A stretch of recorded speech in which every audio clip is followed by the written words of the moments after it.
হরে কৃষ্ণ কৃষ্ণ কৃষ্ণ হরে হরে, হরে রাম রাম রাম হরে হরে, রাধে রাধে।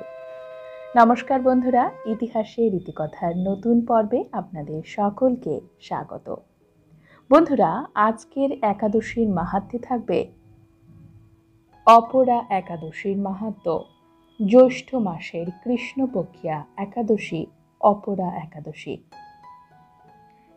মহারাজ যুধিষ্ঠির শ্রীকৃষ্ণকে বললেন, হে কৃষ্ণ, জ্যৈষ্ঠ মাসের কৃষ্ণপক্ষিয়া একাদশীর নাম কি এবং তার মাহাত্ম্যই বা কি? আমি শুনতে ইচ্ছা করি। আপনি অনুগ্রহ করে তা বর্ণনা করুন। তখন ভগবান শ্রীকৃষ্ণ বললেন, হে মহারাজ, আপনি মানুষের মঙ্গলের জন্য খুব ভালো প্রশ্ন করেছেন। বহু পুণ্য প্রদানকারী, মহাপাপ বিনাশকারী, পুত্র দানকারী এই একাদশী অপরা নামেই বিখ্যাত।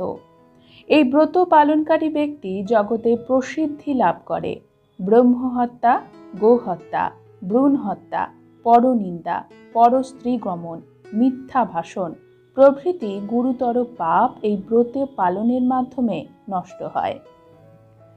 যারা মিথ্যা সাক্ষ্যদান করে, ওজন বিষয়ে ছলনা করে, শাস্ত্রের মিথ্যা ব্যাখ্যা প্রদান করে, জ্যোতিষের মিথ্যা গণনা এবং মিথ্যা চিকিৎসায় রত থাকে, তারা সকলেই নরক যাতনা ভোগ করে। এই সমস্ত ব্যক্তিরাও যদি এই ব্রত পালন করে তবে তারা সমস্ত পাপ থেকে মুক্ত হতে পারে। ক্ষত্রিয় যদি স্বধর্ম ত্যাগ করে, যুদ্ধক্ষেত্র থেকে পালিয়ে যায়, তবে সে ঘোরতর নরকগামী হয়। কিন্তু সেও যদি এই ব্রত পালন করে তবে সেও মুক্ত হয়ে স্বর্গগতি লাভ করে।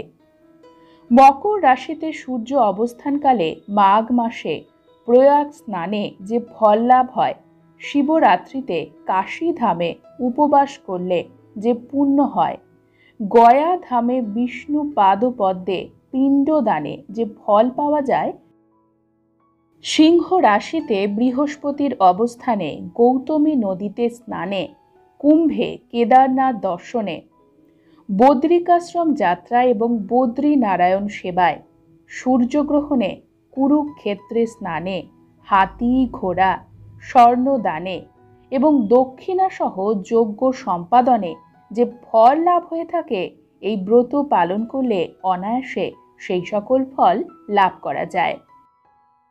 এই অপরা একাদশীর ব্রত পাপরূপ বৃক্ষের কুঠার স্বরূপ, পাপরূপ কাষ্ঠের দাবাগ্নির মতো, পাপরূপ অন্ধকারের সূর্য সদৃশ এবং পাপহস্তির সিংহ স্বরূপ।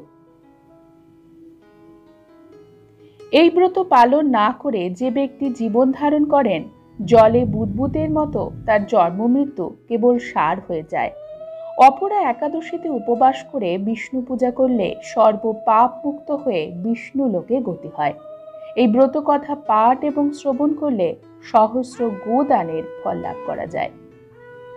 ব্রহ্মাণ্ড পুরাণে এই ব্রতের মাহাত্ম্য বর্ণনা করা হয়েছে।